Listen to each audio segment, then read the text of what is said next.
Can we get the lights low? No, never mind. That's not going to happen. We know that. Oh, as Gandhi once said, fill her up. Well, what do you know? From Jackson, Mississippi to Pacific Grove, California, it's Michael Feldman's What Do You Know from PRI, Public Radio International. That's John Tullian on piano, Jeff Hammond on bass, and I'm Jim Packard. In this hour of What Do You Know, the hotline and the What Do You Know quiz. Support for What Do You Know comes from PRI affiliate stations with additional financial support from the Corporation for Public Broadcasting. Support is also provided by the Boca Foods Company, makers of lower-fat meatless products. Boca burgers, dinner sausages, chicken patties and nuggets, and breakfast patties and links are available in the frozen section of grocery and natural food stores nationwide. Boca, the taste will change you. On the web at bocaburger.com. Now, the man who asks, ¿Dónde está el rollo sencillo? Michael Feldman.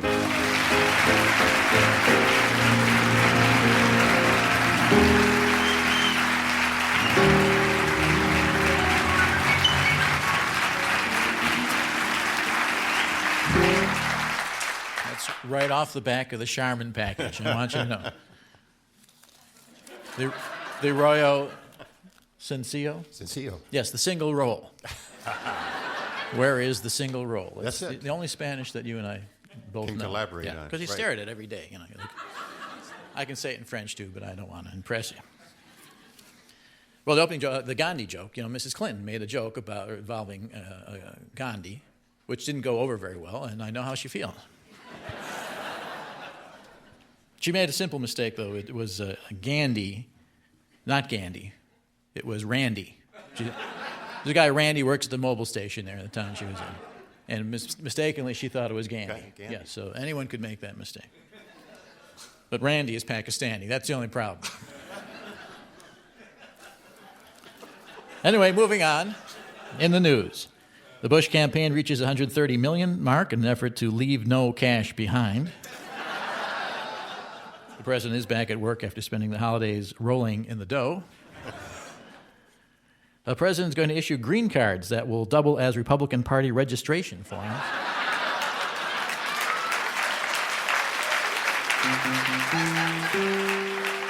And mail-in ballots in Florida. An ad showing Bush morphing into Hitler draws protests from the Hitler family. John Ashcroft says it was not a case of mistaken identity on the Air France flight, and that the 5-year-old, the elderly Chinese woman, and the Welsh insurance agent will be sent to Guantanamo. That's exactly who they're looking for. They had a lot of chatter involving a 5-year-old. Right. And if you've ever heard a 5-year-old chatter, you know what that can be like. Mr. Ashcroft warns that anyone carrying a farmer's almanac will be subject to arrest, and any woolly caterpillars will be seized. And he's starting to make no sense whatsoever in his. Of course, they feared a dirty bomb over the New Year's. It turns out that nuclear scientists fanned out to New Year's celebrations around the country, which explains why they were so dull. Well, have you ever talked to a nuclear scientist? Give me a break. Overseas travelers to the U.S. Will be fingerprinted, urine tested, shackled, and have a bag placed over their heads and left on the baggage carousel. And a big American welcome. Shouldn't take more than a few minutes, though, in customs. They will, however, be issued a green card when all is said and done. Taking one Howard mean jibe too many, Howard Dean finally snaps. It takes 45 minutes to pry his jaws from the tender inner thighs of Joe Lieberman. Breaking Hadassah's record.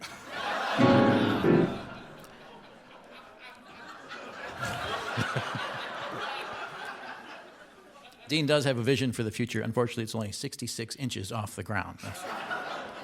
That's the problem. But at least if in the debates he won't loom over Bush, like right. Gord did. Dean's wife has not been seen in the campaign. There's some concern that he may have eaten her. One of his little hissy fits, he goes off the deep end sometimes. But no, really, she is a Jewish woman. So she has a life of her own, thank you. Not enough hours in the day for this foolishness. They say Dean can't win. I say he may not win. Can or mays. I was an English teacher, see, so. John Kerry says he has a watchdog in his pocket. No one asks to see it. Admits he was the Muffin Man. The Muffin Man? Muffin Man. The Muffin Man. Pentagon decides to handle gas cost overrides in Iraq itself. Why outsource?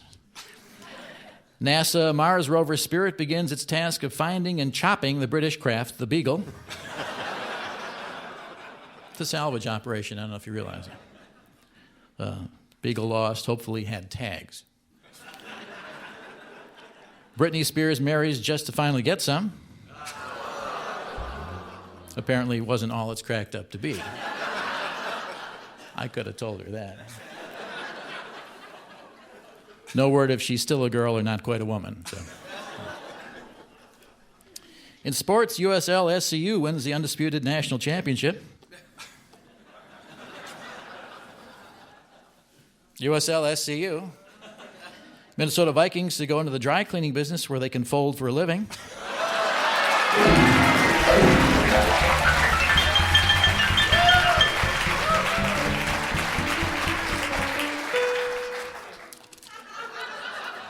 Pat Robertson says God takes the Packers by 7, Tennessee by 3, and Cold Mountain for Best Picture. Detroit, fatter than Houston, but only noticeable if you look from Dearborn. The first lesbian divorce in Sioux City, Iowa, proves that women, you can't live with them, and you can't live with them.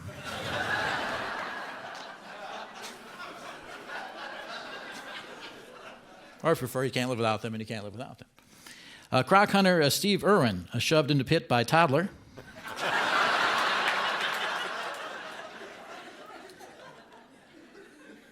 Looks like another hit for Fox with my big, fat, obsessive-compulsive, disease-ridden, homicidal fiancé who's a millionaire, which is just fine with a lot of young women today. And to combat the SARS epidemic, the Chinese make it illegal to eat anything you have to shave first. Possible to find a good civet these days for love or money. That's all the news. That is, and thank you so much.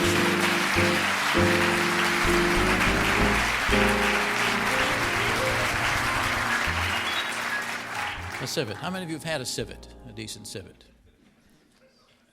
Okay. Thought I made a mistake. You know, they have all kinds of new ethnic restaurants opening up in town. I thought there was a place you could find civet. I never knew what a civet was. They said these civets, and then they put a picture of a civet in there. And they're eating a raccoon dog. There's another thing. It looks edible when you look at it, but I don't know.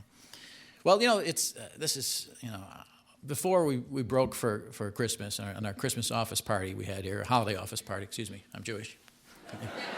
I keep forgetting.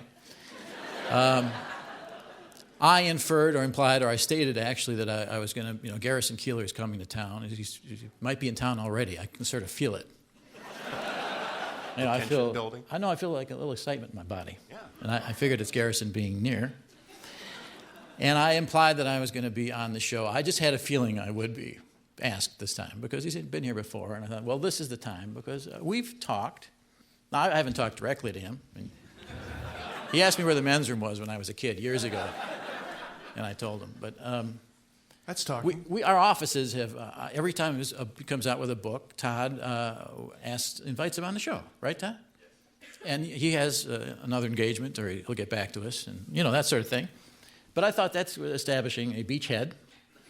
So I figured I really just had a feeling that I was going to be on the show. And I even got this Land's End shirt. It's beautiful. I was going to compliment This is it. Very nice. Isn't it? It's a royal blue kind of. It's custom. It's a custom shirt. You give me your measurements. If it doesn't fit here, it's because I lied about my shoulders. I couldn't bring myself to tell him what they, you know, so it came back for someone else's shoulders. But the rest of it fits me perfectly like a glove. Land's End, very nice stuff. And because he has connections with Land's End, and we have a connection. Oh, I have a connection. I know Al at Land's End. Anyway. So, and it really seemed like it was going to happen. And then I thought, well, you know, we didn't invite him on our show. So it might be that. That's an oversight. That's a major oversight, you know. And I hope he doesn't feel left out. No, I hope so. No, I wonder if he's thinking about it right now. And then it was in the newspaper, the local paper, Wisconsin State Journal, Friday. They put our pictures on the banner, headline, you know. My face and Garrison's face is 3 times bigger than mine. So I don't know if they based it on audience numbers or if he is his head actually that large? Or is mine that small? No, his head's big. It's big. Wow, it's 3 times, I would say. Wouldn't you say, roughly? And so I feel bad about it all around. And the show's going on tonight, and I guess I checked they had the listing for the guests. I'm not listed. I don't rule out a last-minute call. Surprise guest. A surprise guest. He's got some folk singers and singer-songwriters and stuff like that on there, but I didn't see my name. However, there's been a lot of excitement about his being here, and as a matter of fact, the mayor himself of the city of Madison. Yes. I think that's what he said he was. I wasn't sure. I just met him for the first time. I thought he had a beard, actually, and some guy, he's a clean-shaven guy, has actually issued a proclamation, and we're very proud that in this way, to sort of bridge the gap with Garrison Keillor, is coming to Madison. Would you welcome Mayor Dave? I can't pronounce his last name. From the city of Madison, ladies and gentlemen. I voted for you, but it's because I could see the name on paper, but I couldn't say it. Mayor Shostakovich, I believe it is. Nice to have you here, Your Honor. Nice to be here, Michael. Thank you very much. Oh, you should have said that. What happened with the beard? Did you... Well, it's a temporary thing. Just a gore thing, a gore phase you went through? Something like that, yeah, but I didn't put on the weight. I just got up New Year's Day and thought, well, time to shave. But all the cool guys are wearing beards. I don't know. It's a little passé. Yeah, I got to use that just for men just to keep it visible. You know? It's really stupid. I'm dyeing my beard. I'm looking in the mirror, I'm dyeing my beard. I'm like, what kind of man is this? Women dye all kinds of stuff and do all kinds of things to themselves, but a man does it if he feels like an idiot. Right? No, it's not how they're worth it. It looks a lot better than you're describing it. Oh, thank you. It got too dark. I left it on too long. But I was reading this article about Garrison here. They compared and contrasted us. Radio rivals. I don't feel like we're rivals. No. Because he would win.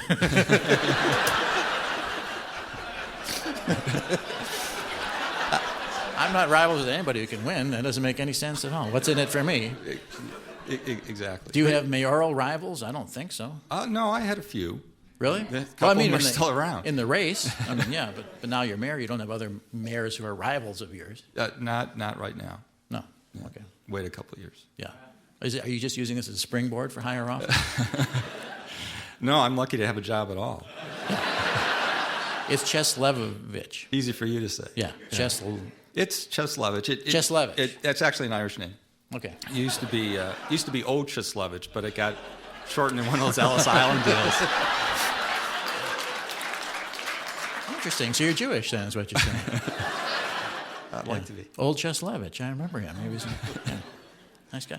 And you actually have brought up, because I mentioned this Garrison thing here now. What drew you into the whole Garrison? Well, I've been listening to his show and to your show, forever. And seems that way. Yeah.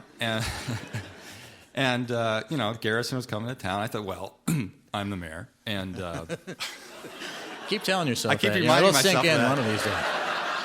Every morning. And I thought, well, doggone it. I'm the mayor, and Garrison Keillor's coming to town. I should do something official to welcome, a star as big as Garrison Keillor. Yeah, you could go. So, no, actually, I can't. I stood in line for an hour for tickets and couldn't get any. So that's because you had that beard. They didn't know who you were. I guess. I don't know. But in any event, I couldn't get into the show. So I can't. You got in here pretty easily, I know. Yeah, it wasn't trouble. That wasn't any problem at all. So, I felt, well, I can't go on his show to welcome him, but you're the next best thing. And thank you. And so here, you were good enough to welcome me on your show. I'll jump on anything like that. Yeah. To welcome, Garrison Keillor, so I'm happy to be here. Do you want to read the proclamation? No, not particularly. Okay. But I will if you'd like. I wish you would. Otherwise, this is dead air.